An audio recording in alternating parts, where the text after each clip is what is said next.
I'm Sarah, an ER doc with more caffeine in my veins than blood. My life's a blur of beeping machines and 3 a.m. code blues. Social life? What's that? Tonight, though, my friends weren't having any of my excuses. You're coming out with us, Sarah. End of discussion, Jess declared, her voice leaving no room for my usual "I'm too busy" line. So, there I was, shoved into a dress I forgot I owned, standing awkwardly at a loud party packed with strangers, mostly younger than me. The bass from the speakers made the glasses on the makeshift bar rattle. It was the kind of scene I'd usually avoid like the plague, but Jess was on a mission. Loosen up, Sarah. It's just a party, not a freaking exam. Jess nudged me with her elbow, handing me a drink that looked like it could glow in the dark. I don't know, Jess. This isn't really my scene, I murmured, scanning the room. It felt like stepping into another world where the stress of the ER didn't exist. Give it an hour. If you're miserable, we'll bail. Fair? She bargained. Before I could argue, someone bumped into me, sloshing my drink down my front. Shit, I'm sorry, a voice exclaimed. I looked up, ready to unleash a hospital-grade scowl, but stopped short. The guy was about my age, tall, with an easy smile and a helpless shrug. I'm a klutz, he confessed, his eyes crinkling in amusement at his own clumsiness. It's fine. It's just a drink, I replied, my irritation fading faster than I expected. I'm Alex. And you are? He extended his hand, still smiling. Sarah. And a bit damp now, thanks to you. I joked, surprising myself with how quickly I warmed up to his demeanor. Let me make it up to you. Can I buy you another drink? One that stays in the glass this time? Alex offered. I hesitated, glancing at Jess, who was practically bouncing with excitement. Go on, she mouthed. Sure, why not? I found myself saying. Alex beamed and led the way to the bar. So, Sarah, what do you do when you're not being assaulted by drinks at parties? Alex asked as he handed me a safer choice this time, a glass of red wine. I patch people up. I'm a doctor, I answered, taking a sip to hide the nerves I didn't expect to feel. Wow, that's intense. I sell construction materials. It's as exciting as it sounds, he played along. But hey, it pays the bills and doesn't involve blood, so I'm not complaining. We found a quieter corner, away from the thumping bass, and talked more. He was easy to talk to, no pretenses, just straightforward chatter. He didn't flinch at my ER stories, and his anecdotes about mishaps at construction sites were unexpectedly hilarious. As the night wound down, Alex pulled out his phone. Can I get your number? I mean, if you want to grab coffee or something less wet, he chuckled. I laughed, the sound more relaxed and genuine than it had been in months. Sure, why not? As I lay in bed later that night, phone buzzing with a good night text from Alex, I realized I was smiling. Maybe, just maybe, this wasn't such a bad idea. A year flew by, and before I knew it, we were swapping rings and saying I do. Sitting at our new kitchen table, Alex broke the silence one evening. So, when do you think we should start trying for a baby? He asked, his eyes searching mine for a hint of readiness. I sighed, pushing my plate aside. Alex, we've talked about this. We agreed, remember? Careers first, kids later. I'm not even sure I'm ready to be a mom yet. He leaned back, the chair creaking under his weight. I know. It's just, my mom keeps asking.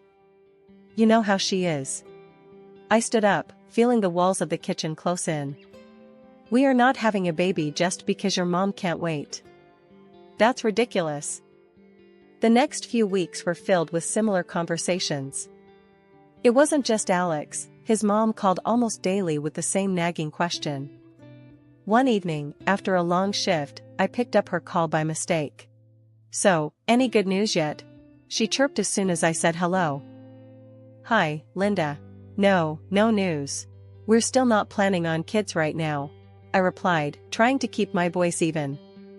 You know, Sarah, you aren't getting any younger. And Alex really wants to be a dad. You should think about your husband's needs too, Linda said, her voice stern and unwavering. I clenched my phone tighter. Linda, I appreciate your concern, but please, this is between Alex and me. We'll have kids when we're both ready, not because we're pressured into it. She huffed. Well, I just think you're being selfish. A baby would bring so much joy to the family. I'm not being selfish, Linda. I'm being sensible. Goodbye. I hung up, my heart pounding with anger. Days turned into weeks, and the pressure didn't let up. At work, my days were packed, the ER demanding all the energy I could muster. Home wasn't much of a sanctuary either with the constant baby talk. One late night, as I came home exhausted, Alex was waiting up. Hey, can we talk? He asked softly, noticing my weary eyes. Sure, what's up? I replied, dropping my keys and sinking into the sofa. It's about the baby thing again, he started, hesitating. I know we said we'd wait, but maybe we could just start thinking about it. Like, not trying, but not trying? I rubbed my temples, feeling a headache coming on. Alex, I can't do this tonight. I just worked a double shift. Can we talk about this later? He nodded, disappointment clear in his eyes. Yeah, okay. Get some rest. The following morning, as Alex and I sipped our coffee in silence, I knew something had to give. Alex, I love you, but we can't keep having this conversation.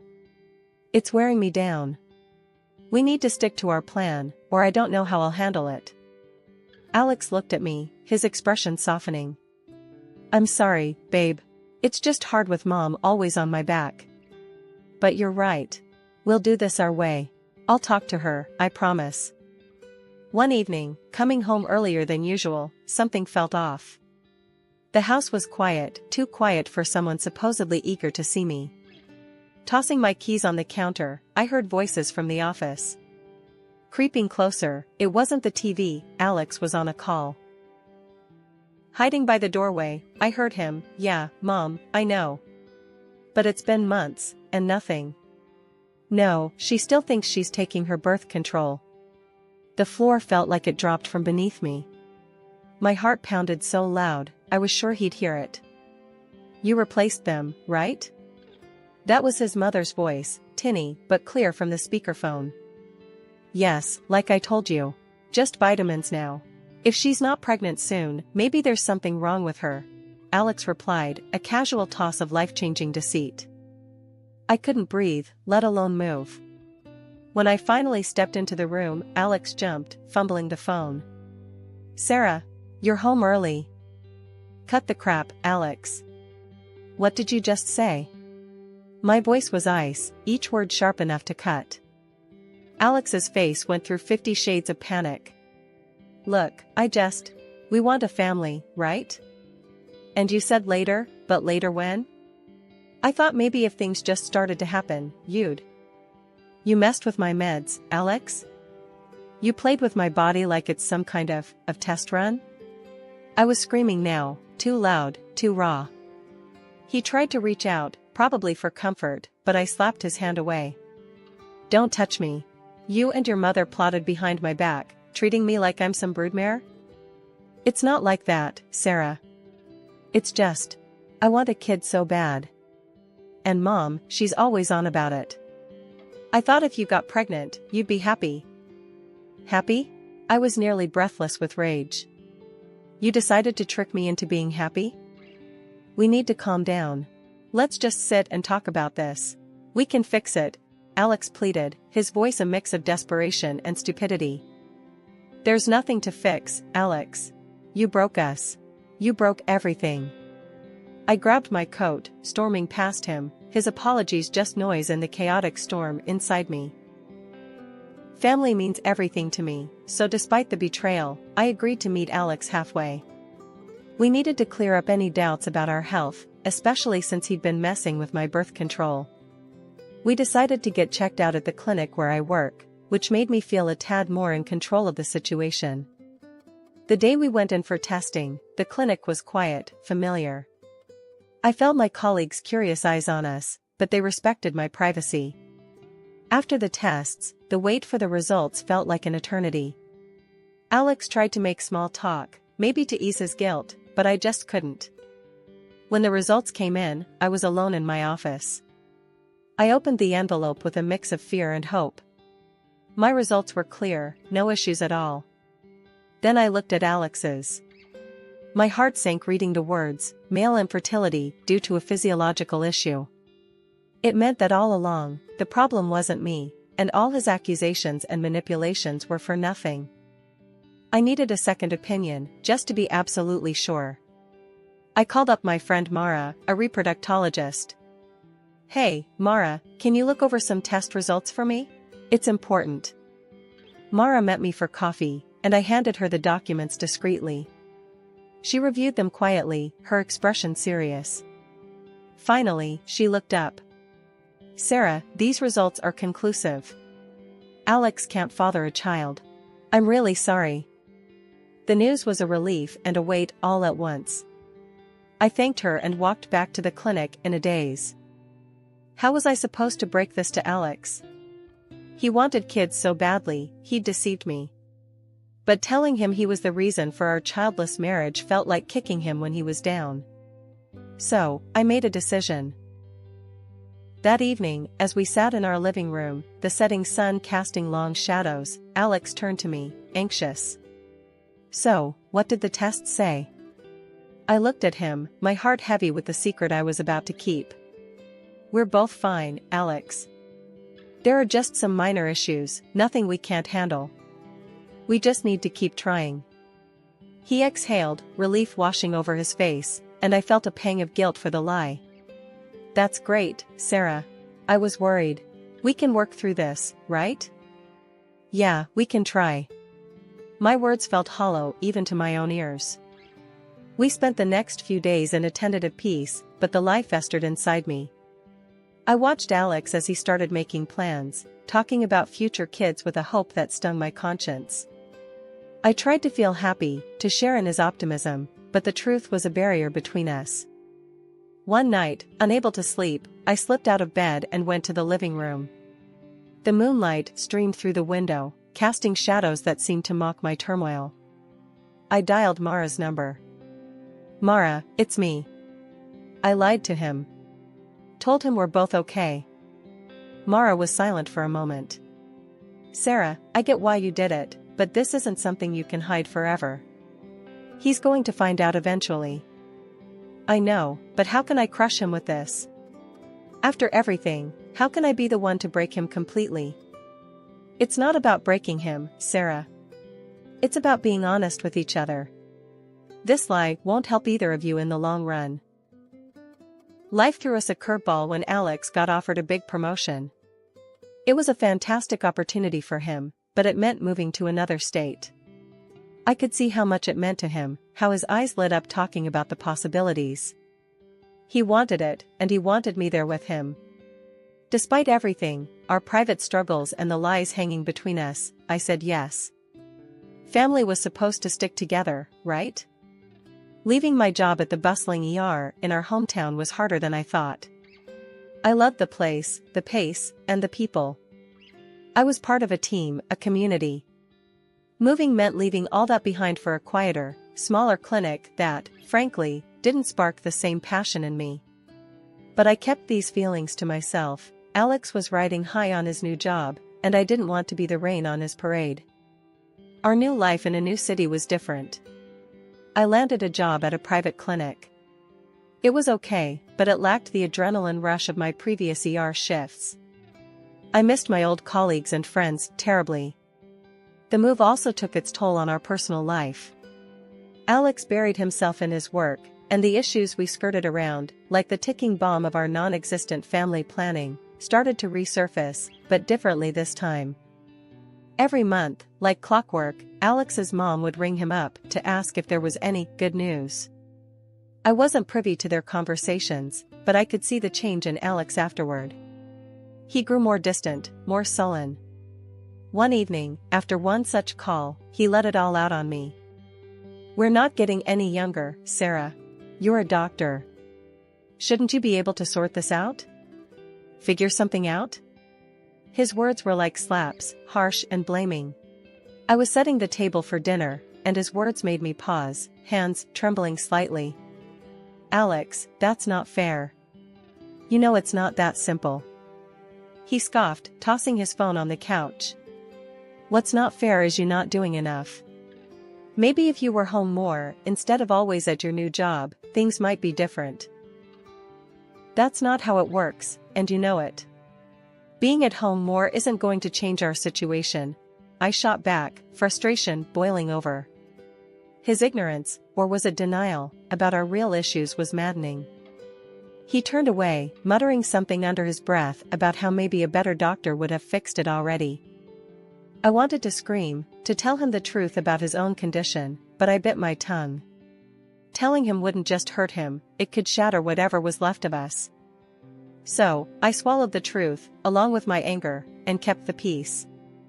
As the months turned into a year, and then two, the pattern continued. Alex started staying late at work, often going away on weekends. His excuse was always the same: I don't want to sit at home alone waiting for you to finish work. Each time he said it, it stung. It felt like an excuse, a way to avoid facing our reality together. I spent many nights alone, wondering if the gap between us was growing too wide to bridge. Our wedding anniversary was supposed to be a milestone, a celebration. I decided to make it special, despite the growing distance between Alex and me. I took a few days off, booked a cozy hotel, and planned a surprise dinner at one of the nicer restaurants in town, thinking maybe, just maybe, we could rekindle something. The day came, and I was a bundle of nerves, mixed with a bit of excitement. I left work early, got dressed up, and headed home to pick up Alex so we could start our evening together. But when I got there, the house was empty. No note, no text. Nothing. I called him, no answer. I tried not to panic and called again. Still, nothing. That's when I remembered the tracking app we both casually used to keep tabs on each other's whereabouts. I pulled up the app, hesitating for a moment, before I tapped the screen. There he was, not at work like he said he'd be, but at some restaurant across town. A part of me hoped, ridiculously, that he was planning his own surprise. Maybe this was some elaborate setup? Clinging to this hope, I caught a taxi and headed to the address on the app. I arrived at the restaurant, my heart pounding in my chest. I walked in, scanning the room until I found him. There he was, sitting in a dim corner, but he wasn't alone. Across from him was a woman, blonde, laughing at something he said. My stomach turned as I watched him reach out and touch her hand, his smile wide and genuine in a way I hadn't seen in months. I stood there, frozen, as he leaned closer to her, whispering something that made her laugh again. That's when he did it, reached over and gently stroked her stomach. It was a small gesture, but it told me everything I didn't want to know. Feeling like I was going to be sick, I backed out of the restaurant.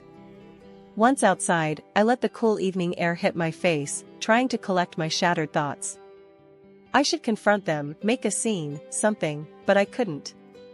Instead, I got into the taxi, my hands shaking, and told the driver to just drive.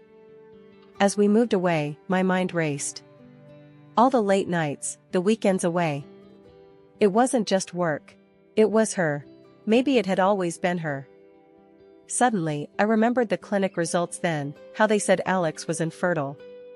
A bitter laugh escaped me as I realized the absurdity of the situation. His mistress couldn't be pregnant by him. The irony was too much, and for a moment, I actually grinned amidst the tears. The taxi pulled up to our house, and I went inside one last time. I packed quickly, grabbing only what was necessary.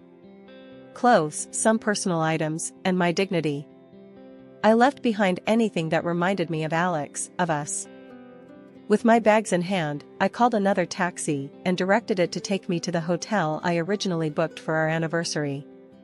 The hotel room was supposed to be a romantic getaway, but now it was just a quiet space to start figuring out my next steps.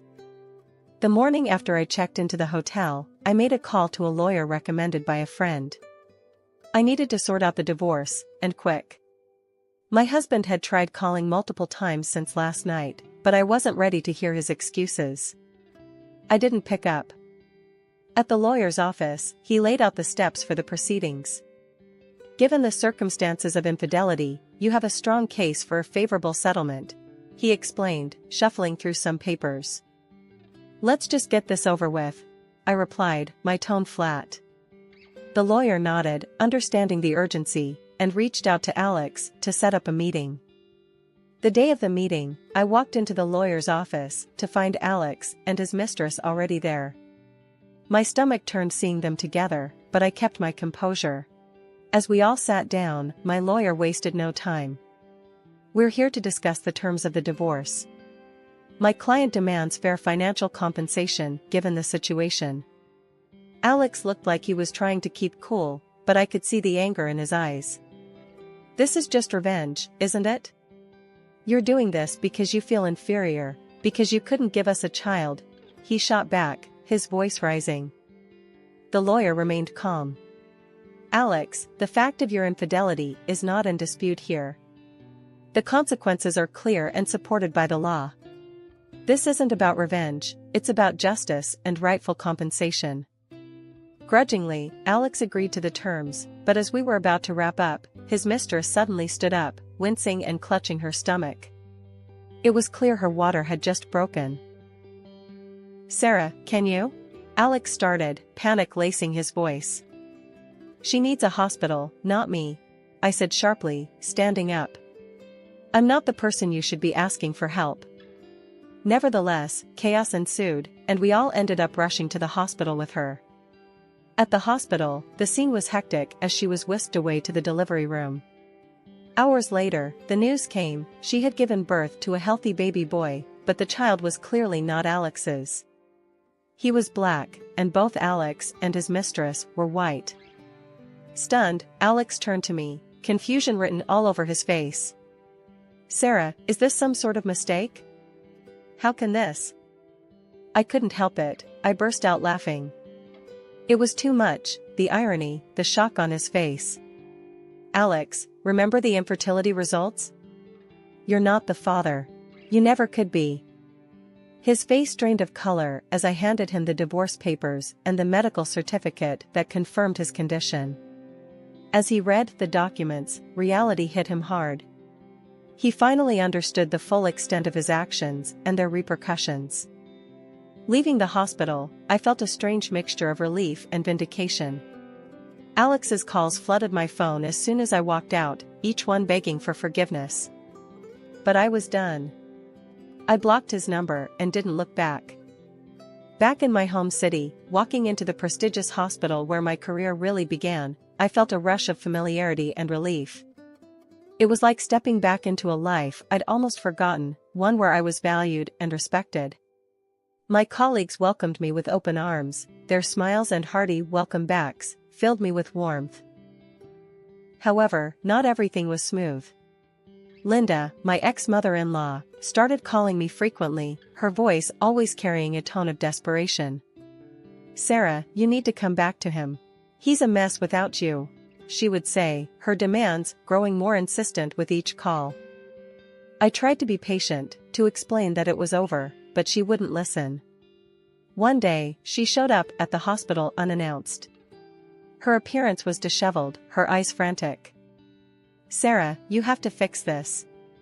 Alex has started drinking, he's lost his job because of it. I'm supporting him now. He needs you, she pleaded, causing a scene in the middle of the lobby. I took her aside, keeping my voice low and firm. Linda, I am not responsible for Alex anymore. We are divorced. He is not my concern. Please stop contacting me and do not come here again. Her face twisted in anger, and she began to shout, drawing the attention of patients and staff. You owe him. You can't just abandon him, he's your husband. He was my husband. I owe him nothing now. This is a hospital, Linda. You need to leave, or I will call security, I responded, my patience finally wearing thin. She continued to argue, but I walked away, signaling to one of our security officers who promptly began to escort her out. When she resisted, I didn't hesitate, I called the police. Despite the drama, life got better day by day.